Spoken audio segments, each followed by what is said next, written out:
This video is brought to you by AKSIAS. Good morning all of you. Welcome to AKS IAS.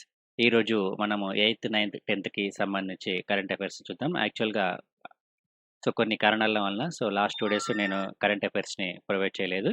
So, last 2 days current affairs కూడా ఈరోజు మీకు explain చేయడం అనేది జరుగుతుంది. కాబట్టి మీకు ఏది మిస్ అవ్వకుండా ఉండాలన్న ఉద్దేశ్యంతోటే ఈ కరెంట్ అఫైర్స్‌ని మీకు ఈరోజు అప్డేట్ చేస్తున్నాను. ఈ కరెంట్ అఫైర్స్ మనకు రెగ్యులర్‌గా ఫాలో అవుతూ ఉండాలి. తెలుగు మీడియం వాళ్ళైతే ఈనాడు న్యూస్ పేపర్ కానీ, ఇంగ్లీష్ మీడియం వాళ్ళైతే హిందూ న్యూస్ పేపర్ కానీ, ఏదో ఒక న్యూస్ పేపర్‌ని రెగ్యులర్‌గా ఫాలో అవుతూ ఉండాలి. అదేవిధంగా రెగ్యులర్‌గా నోట్స్‌ని కూడా మెయింటైన్ చేస్తూ ఉండండి. ఇక కొన్ని ఆబ్జెక్టివ్ క్వెషన్స్ కూడా మీకు ప్రొవైడ్ చేస్తూ ఉన్నాను. ఈ ఆబ్జెక్టివ్ క్వెషన్స్ కూడా మీరు రెగ్యులర్‌గా ప్రాక్టీస్ చేయండి. AKS IAS institution director MS Shashank గారి ఆధ్వర్యంలో మనకు రెగ్యులర్‌గా ఇంగ్లీష్ మీడియంలోను, అదేవిధంగా తెలుగు మీడియంలో కరెంట్ అఫైర్స్‌ని రెగ్యులర్‌గా అప్‌లోడ్ చేయడం జరుగుతుంది. మన యూట్యూబ్ ఛానల్ ఏదైతే ఉందో, యూట్యూబ్ ఛానల్‌లో మీకు ఫ్రీగా ఈ కరెంట్ అఫైర్స్ అనేవి అవైలబుల్‌గా ఉంటాయి. అదేవిధంగా ఎవ్రీ మంత్ మనకు మంత్లీ మ్యాగజైన్ కూడా రిలీజ్ చేయడం జరుగుతుంది. ఈ మంత్లీ మ్యాగజైన్ వచ్చేసి ఇంగ్లీష్ మీడియంలో ఉంటుంది, తెలుగు మీడియంలో ఉంటుంది. ఇది గ్రూప్ 1, గ్రూప్ 2 యూపీఎస్సీ సివిల్స్ ఓరియంటేషన్‌తో ప్రిలిమ్స్ మరియు మెయిన్స్‌కి ఉపయోగపడే విధంగా ఈ కరెంట్ అఫైర్స్ మ్యాగజైన్‌ని రూపొందించడం జరిగింది. ఆయా సబ్జెక్ట్స్ ఎక్స్‌పర్ట్స్ ఎవరైతే ఉన్నారో, ఆ ఎక్స్‌పర్ట్స్ ద్వారా ఈ మ్యాగజైన్‌లో ఉన్న ప్రతి ఒక్క అంశాన్ని ఇక్కడ అనాలిసిస్‌తో మీకు ఇక్కడ పొందుపరచడం జరిగింది. కాబట్టి ఈ మ్యాగజైన్‌ని మీరు రెగ్యులర్‌గా ఎవ్రీ మంత్ ఫాలో అవుతూ ఉండండి. ఈరోజు మీరు కరెంట్ అఫైర్స్‌లో భాగంగా ప్రాక్టీస్ చేయాల్సిన క్వెషన్స్ ఒకసారి చూద్దాం. India's first under see tunnel is being constructed in which city? Chennai, Cochin, Mumbai, Kolkata. ఇక సెకండ్ చూద్దాం. Indian government signed a $68 million project with the world bank to enhance the education system in which state?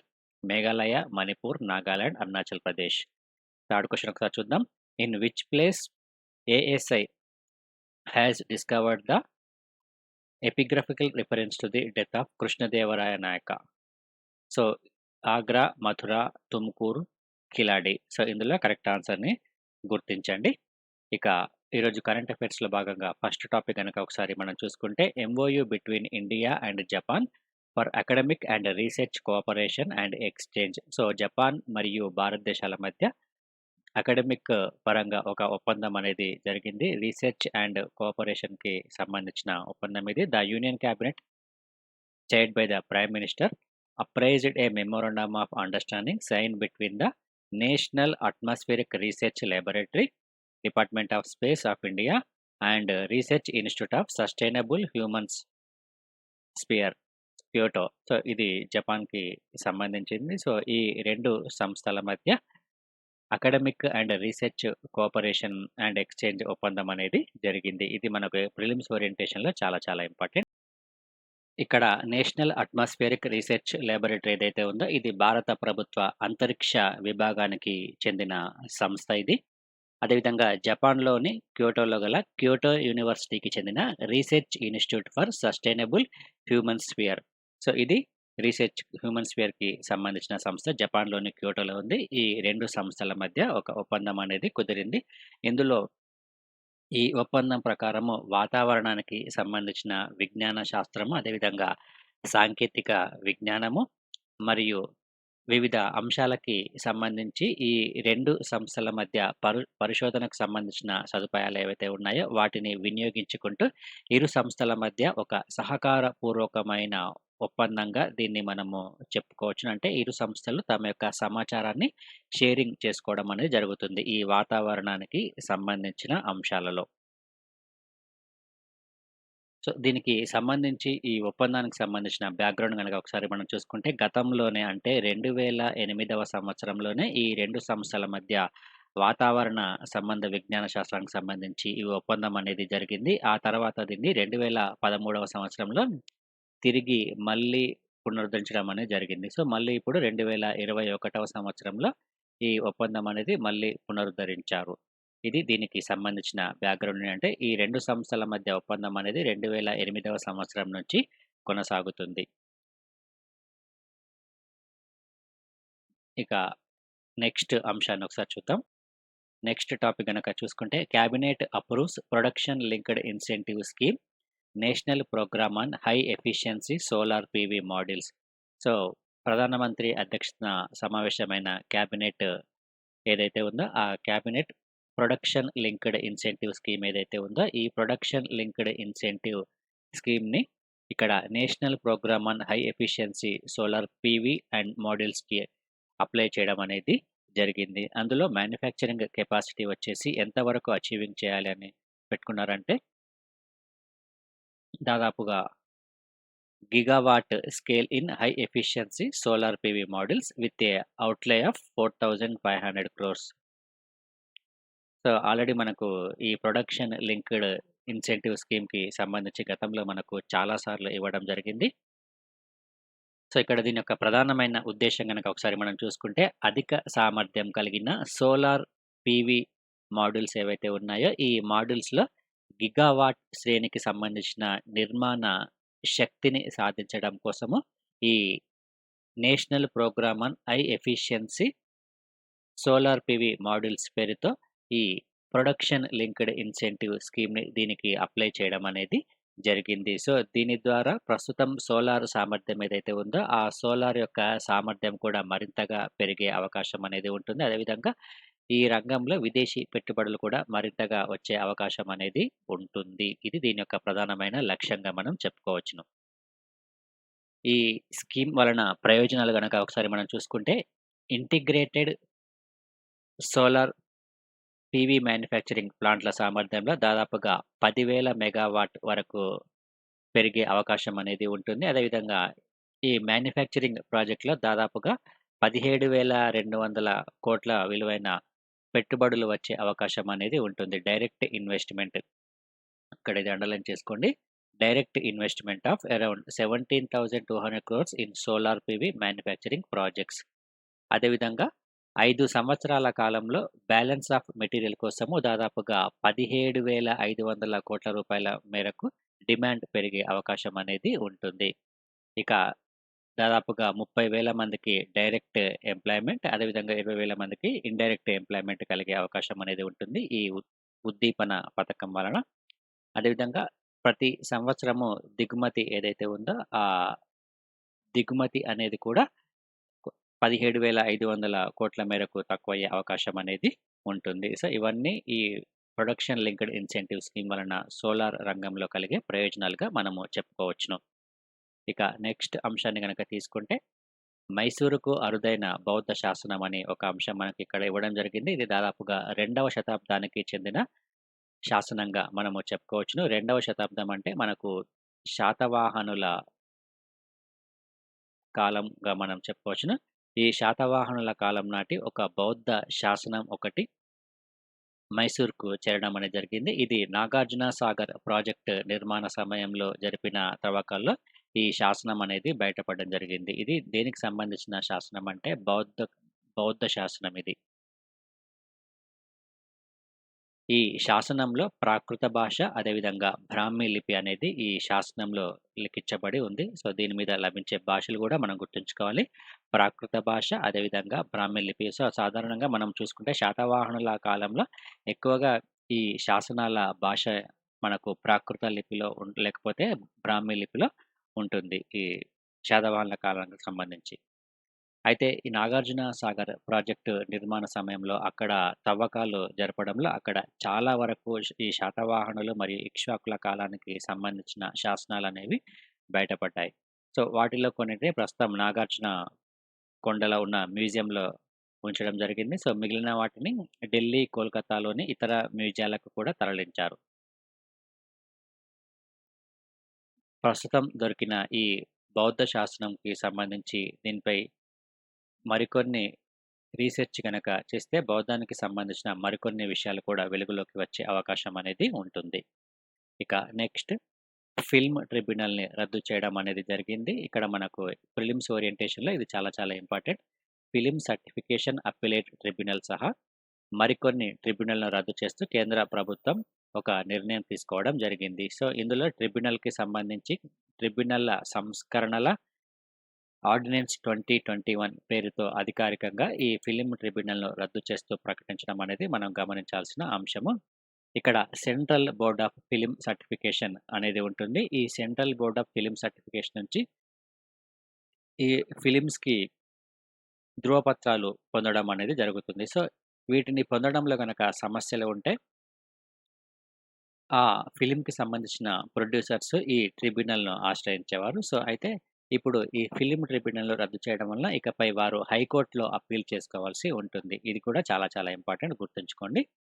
మనకు ఎగ్జామ్‌లో అడిగే అవకాశం ఉంటుంది. So, ప్రస్తుతం ఇటువంటి సమస్యలకు వీరు హైకోర్ట్‌లో అప్పీల్ చేసుకోవాల్సి ఉంటుంది. అదేవిధంగా కేవలం ఫిల్మ్ ట్రిబ్యునల్ మాత్రమే కాకుండా మరికొన్ని ట్రిబ్యునల్‌ని కూడా రద్దు చేయడం అనేది జరిగింది. దీనికి సంబంధించి చట్టంలో కూడా అనేక సవరణలు కేంద్ర ప్రభుత్వం చేసుకుంది. దీనివల్ల ప్రధానమైన కారణం ఏమిటంటే, సో, ఇటువంటి ట్రిబ్యునల్స్ వలన ప్రజలకు పెద్దగా అవసరం లేదు అన్న ఒక ఉద్దేశ్యంతోటే కొన్నిటిని రద్దు చేస్తూ మరికొన్నిటిని విలీనం చేయాలని కేంద్ర ప్రభుత్వం నిర్ణయం తీసుకోవడం జరిగింది. మొత్తం 26 ట్రిబ్యునల్ల స్థానంలో ప్రస్తుతం 19 ట్రిబ్యునల్లు కొనసాగనున్నాయి. ఇక నెక్స్ట్ మెగా చమురు డ్రిల్లింగ్ రిగ్గులని ఇది దేశీయ పరిజ్ఞానంతో ప్రైవేటు రంగంలోనే తొలి తయారీగా మనం చెప్పుకోవచ్చును. ముఖ్యంగా చమురు త్రవ్వకాలకు సంబంధించి ఇక్కడ ఈ చమురు త్రవ్వకాల్లో వినియోగించే డ్రిల్లింగ్ రిగ్గులేవైతే ఉంటాయో దీనిని పూర్తిగా స్వదేశీ పరిజ్ఞానంతో తయారు చేసిన తొలి ప్రైవేటు రంగ సంస్థగా మెగా ఇంజినీరింగ్ ఇన్‌ఫ్రాస్ట్రక్చర్ లిమిటెడ్ అవతరించింది. ఇక్కడ మనకు ప్రిలిమ్స్ ఓరియంటేషన్‌లో అడిగే అవకాశం అనేది ఉంటుంది. సో, ఈ సంస్థ పేరు గుర్తుంచుకోండి. దీని యొక్క ప్రత్యేకత ఏమిటంటే పూర్తిగా స్వదేశీ పరిజ్ఞానంతో వీటిని తయారు చేయడం అనేది జరిగింది. సో, ఇక్కడ గుజరాత్ రాష్ట్రంలోని కలోల్ చమురు క్షేత్రంలో ఈ సాంకేతిక పరిజ్ఞానాన్ని ఇక్కడ మొదటిసారిగా ఉపయోగించడం అనేది జరిగింది. ఇక్కడ తవ్వకాల కోసము మొదటి డ్రిల్లింగ్ రిగ్గును ఓఎన్‌జీసీ సంస్థకి అప్పగించడం జరిగింది. సో, ఇక్కడ ఈ సంస్థ పేరు అదేవిధంగా ఈ ప్లేస్ కూడా గుర్తుంచుకోండి. చాలా ఇంపార్టెంట్.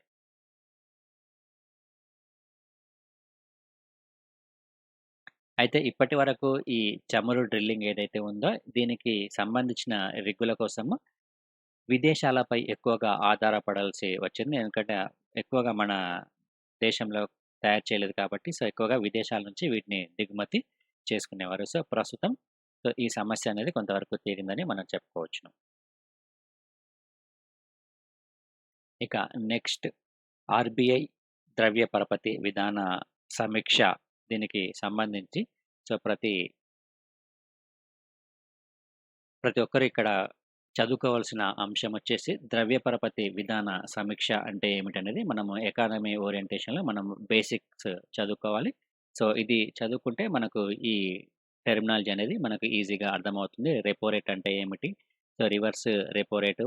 సో, ఇటువంటి టెర్మినాలజీ అనేది మనకు అర్థమవుతుంది. అయితే రిజర్వ్ బ్యాంక్ ఆఫ్ ఇండియా ప్రస్తుతం ఈ వడ్డీ రేట్లు ఏవైతే ఉన్నాయో, ఆ వడ్డీ రేట్లను యథాతథంగా ఉంచడం అనేది జరిగింది. Repo rate 4%, reverse repo rate 3.35%గా కొనసాగే అవకాశం అనేది ఉంటుందని ఇక్కడ ఆర్‌బీఐ ప్రకటించడం అనేది జరిగింది. సో, ప్రస్తుతం ఆర్థిక వ్యవస్థపై కోవిడ్-19 ప్రభావం అనేది చాలా ఎక్కువగా ఉంది. సో, ఈ కోవిడ్-19 ప్రభావాన్ని పరిమితం చేసేందుకు అదేవిధంగా వృద్ధిలో ఒక ఇక్కడ మనం గమనిస్తే ప్రస్తుత ఆర్థిక సంవత్సరంలో ఇది మొదటి ద్రవ్య పరపతి విధాన సమీక్ష సమావేశం ఇది. దీనికి సంబంధించి ప్రస్తుతం ఆర్థిక వ్యవస్థను ఏదైతే ఉందో, ఈ ఆర్థిక వ్యవస్థపై కోవిడ్-19 ప్రభావం అనేది గత సంవత్సరం నుంచి కొనసాగుతుంది. సో, ఆ నేపథ్యంలో వడ్డీ రేట్లపై ఎటువంటి మార్పులు లేదు మార్పులు లేవని ఇక్కడ విధాన కమిటీ సభ్యులు ఏకగ్రీవంగా తీర్మానం చేయడం అనేది మనం ఇక్కడ గమనించాల్సిన అంశం. ఇక నెక్స్ట్ అంశాన్ని గనక తీసుకుంటే ఆంధ్రప్రదేశ్ బాలల హక్కుల పరిరక్షణ కమిషన్ చైర్మన్ మరియు ఇతర సభ్యుల ఎంపికకు సంబంధించి ముగ్గురు సభ్యులతో కూడిన ఒక కమిటీని ప్రభుత్వం ఏర్పాటు చేయడం అనేది జరిగింది. ఇక్కడ ఈ కమిటీకి చైర్మన్‌గా ఎవరు ఉన్నారనేది మనకు ఎగ్జామినేషన్ ఓరియంటేషన్‌లో ఇంపార్టెంట్. మహిళా శిశు సంక్షేమ శాఖ మంత్రి దీనికి చైర్మన్‌గా ఉంటారు.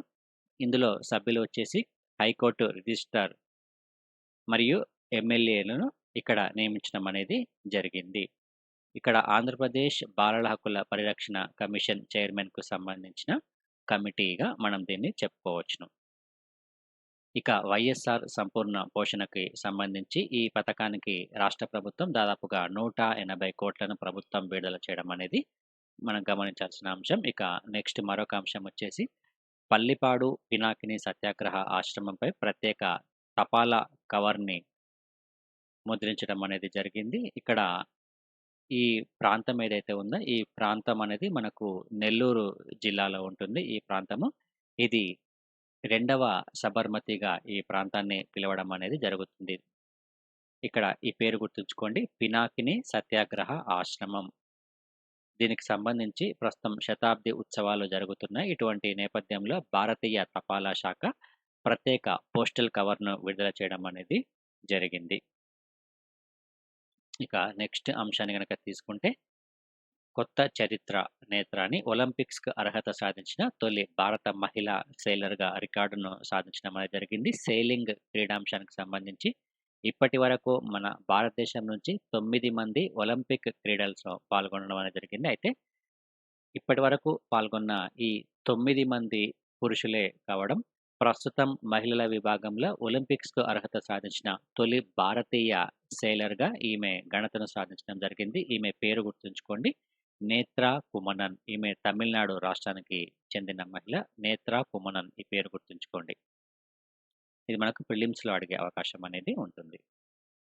ఇక నెక్స్ట్ అంశాన్ని గనక తీసుకుంటే నిబంధనల అమలుతోనే నిధులు అని ఆర్థిక సంఘం నియమాలకి సంబంధించి ఇక్కడ రాష్ట్రంలో ఉన్న గ్రామీణ మరియు పట్టణ స్థానిక సంస్థలకు సంబంధించి 15వ ఆర్థిక సంఘానికి సంబంధించిన నిధులు ఏవైతే ఉన్నాయో, ఆ నిధులను తీసుకోవడానికి కొన్ని నిబంధనలను ఇక్కడ ప్రకటించడం అనేది జరిగింది. సో, ఇక్కడ మే 15వ తేదీలోపు కనీసం 25% గ్రామీణ, పట్టణ స్థానిక సంస్థలేవైతే ఉన్నాయో, అవి తమ ప్రాథమిక లెక్కలను ఆన్‌లైన్‌లోనే ఉంచితేనే ఇక్కడ కేంద్రం నుంచి నిధులు విడుదలయ్యే అవకాశం అనేది ఉంటుంది. ఇక్కడ ఇది మనకు గుర్తుంచుకోండి. కనీసం 25% అనేది ఇక్కడ అండర్‌లైన్ చేసుకోండి. ఆర్థిక సంఘం రాష్ట్రానికి సంబంధించి స్థానిక సంస్థలకు దాదాపుగా 13,111 కేట్లను సిఫారసు చేయడం అనేది జరిగింది.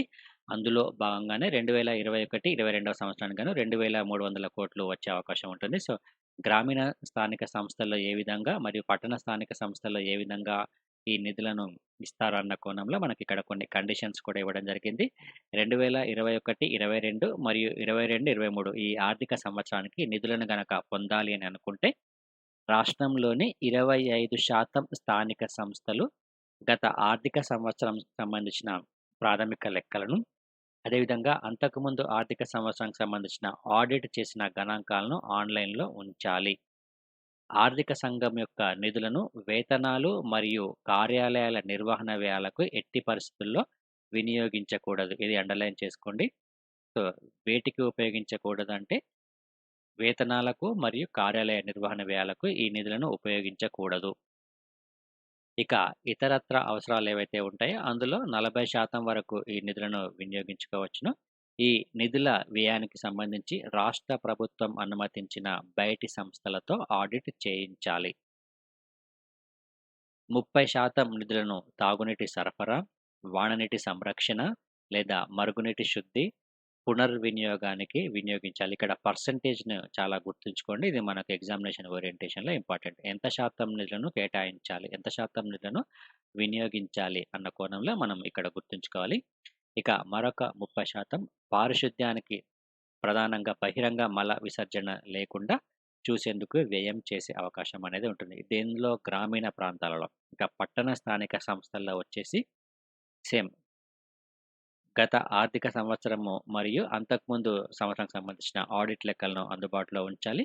ఇక 35% పట్టణ స్థానిక సంస్థలు మాత్రమే ఈ లెక్కలను ఆన్‌లైన్‌లో ఉంచితే కేటాయించిన మొత్తంలో 35% నిధులను అందించడం అనేది జరుగుతుంది. సో, ఇది పట్టణ స్థానిక సంస్థలకు సంబంధించి.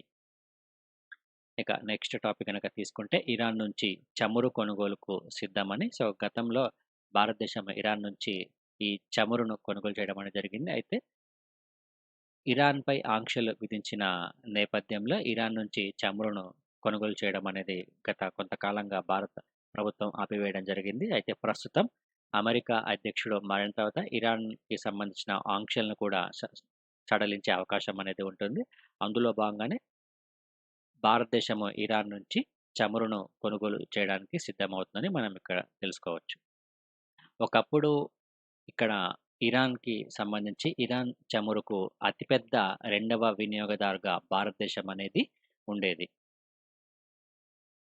ఇక నెక్స్ట్ టాపిక్ గనక తీసుకుంటే సీషెల్స్‌కు అధునాతన గస్తీ నౌక అని.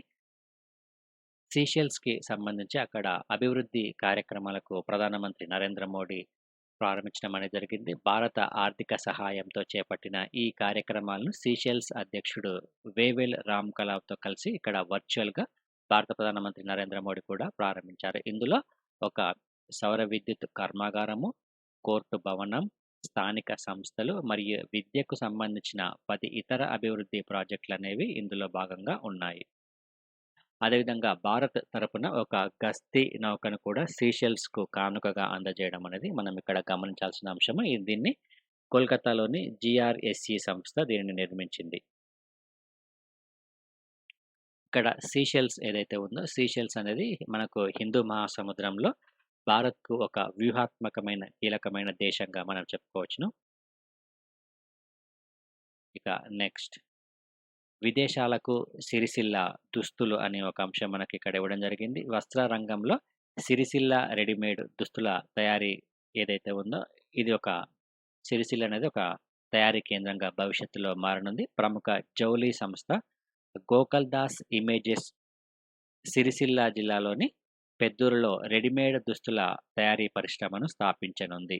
జస్ట్ ఇక్కడ మనకు లొకేషన్ అనేది ఇంపార్టెంట్. ఎక్కడ ఏ ప్లేస్‌లో ఏర్పాటు చేస్తున్నారో ఆ సంస్థ పేరొకటి మనం ఎగ్జామినేషన్ ఓరియంటేషన్‌లో గుర్తుంచుకోండి.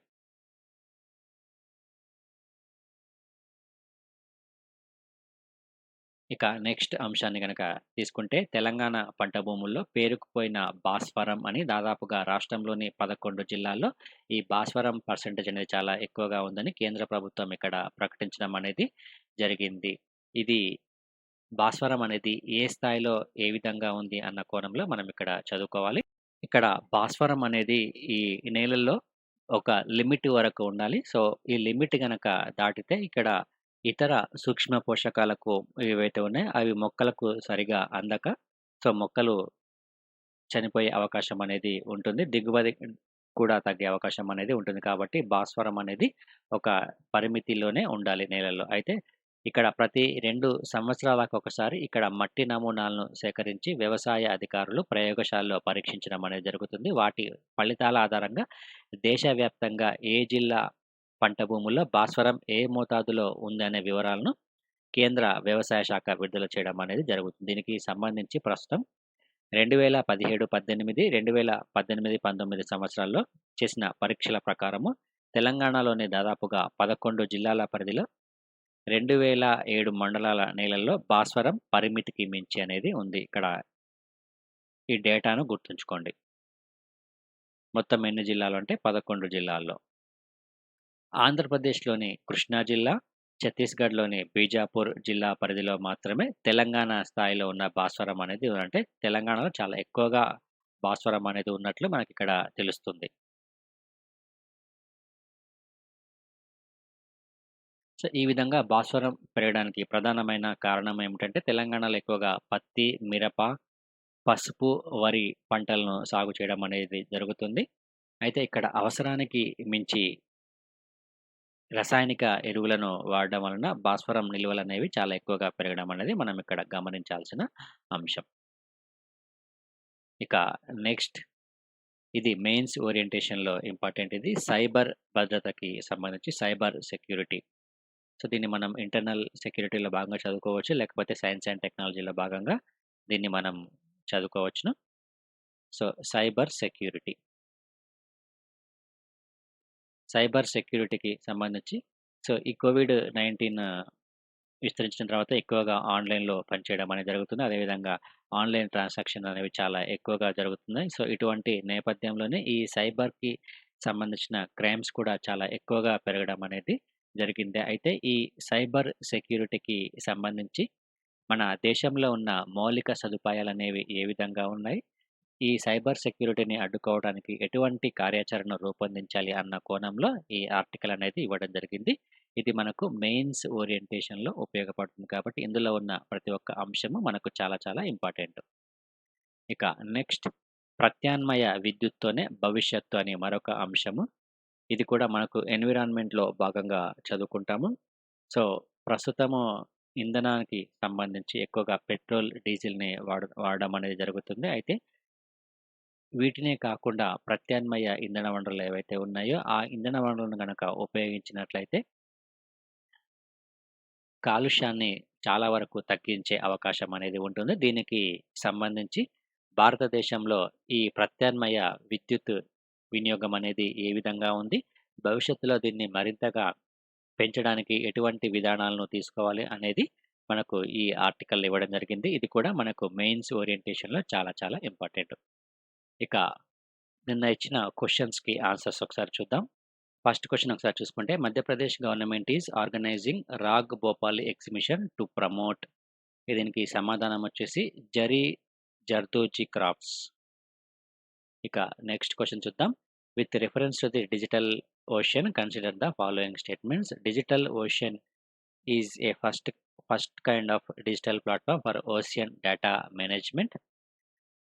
It is an initiative of union ministry of shipping అని ఇక్కడ ఇవ్వడం జరిగింది. దీనికి సంబంధించిన ఆన్సర్స్ ఒకసారి గనక చూసుకుంటే, ఇందులో కరెక్ట్ స్టేట్మెంట్స్‌ని గుర్తించాలి. Digital ocean is a first of it's kind digital platform for ocean data management అనేది ఇక్కడ కరెక్ట్ స్టేట్మెంట్ ఇది. ఇక సెకండ్ స్టేట్మెంట్ గనక చూసుకుంటే, it is an initiative of union ministry of shipping అని ఇవ్వడం జరిగింది. ఇక్కడ యూనియన్ మినిస్ట్రీ ఆఫ్ షిప్పింగ్ అనేది ఇక్కడ రాంగ్ ఇది. దీనిని రూపొందించింది INCOIS ministry of earth sciences సహకారంతో దీనిని డెవలప్ చేయడం అనేది జరిగింది. డిజిటల్ ఓషన్‌ని. కాబట్టి ఇక్కడ ఏ ఒకటే కరెక్ట్ సమాధానం. ఇక థర్డ్ క్వెషన్ ఒకసారి చూద్దాం.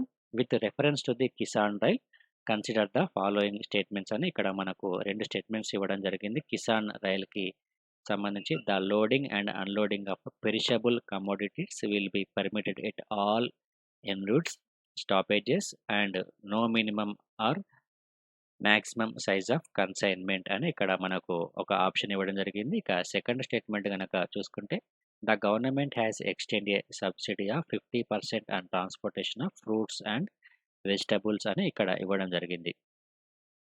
సో, ఇక్కడ ఈ 2 స్టేట్మెంట్స్ గనక ఒకసారి మనము గమనిస్తే కిసాన్ రైల్‌కి సంబంధించి ఫస్ట్ స్టేట్మెంట్ ఏదైతే ఉందో, ఫస్ట్ స్టేట్మెంట్ కరెక్ట్ స్టేట్మెంట్. అదేవిధంగా the government has extended subsidy of 50% on transportation of fruits and vegetables. ఇది కూడా కరెక్ట్ స్టేట్మెంట్. దీనికి సమాధానం బోత్ 1 అండ్ 2. ఏకేఎస్, ఐఏఎస్, యూపీఎస్సీకి సంబంధించి general studies prelims cum mains బ్యాచ్‌ని ప్రొవైడ్ చేస్తుంది. ఇది మనకు ఆఫ్‌లైన్‌లో ఉంటుంది. అదేవిధంగా ఆన్‌లైన్ మోడ్‌లో ఉంటుంది. ఇంగ్లీష్ మీడియము మరియు తెలుగు మీడియంలో కోచింగ్‌ని ప్రొవైడ్ చేస్తూ ఉన్నాము. ఢిల్లీ ఫ్యాకల్టీతో ఈ కోచింగ్ అనేది ఉంటుంది. ఇక ఆప్షనల్స్‌కొచ్చేసి sociology, anthropology, political science, public administration, geography, Telugu literature మనకు ఆప్షనల్స్‌గా ఉన్నాయి. 2021 టెస్ట్ సిరీస్ కూడా ఉంటుంది ప్రిలిమ్స్ మరియు మెయిన్స్‌కి. ఇక ఏపీపీఎస్సీ మరియు టీఎస్పీఎస్సీకి సంబంధించి గ్రూప్ 1 మరియు గ్రూప్ 2 కోచింగ్ ఇది కూడా మనకు ఇంగ్లీష్ మీడియం మరియు తెలుగు మీడియంలో ఉంటుంది. బోత్ ఆఫ్‌లైన్ మరియు ఆన్‌లైన్ మోడ్‌లో ఈ కోచింగ్‌ని ప్రొవైడ్ చేస్తూ ఉన్నాము. కోచింగ్‌తో పాటు మీకు టెస్ట్ సిరీస్ అదేవిధంగా మెటీరియల్ కూడా ప్రొవైడ్ చేయడం జరుగుతుంది. దీనికి సంబంధించి మీరు 8448449709 అనే నెంబర్‌కి మీరు కాల్ చేయొచ్చు. ఇక ఆన్‌లైన్ క్లాసెస్‌కి సంబంధించి గూగుల్ ప్లే స్టోర్ నుంచి మీరు ఏకేఎస్ ఐఏఎస్ ఎడ్యునేషన్ అనే యాప్‌ని మీరు డౌన్‌లోడ్ చేసుకోవచ్చు. మరియు education.akesias.com అనే వెబ్‌సైట్‌ని కూడా మీరు లాగిన్ అవ్వచ్చు. ఇది ఈరోజు మనకు ఉన్న current affairs. Thank you friends. Thank you.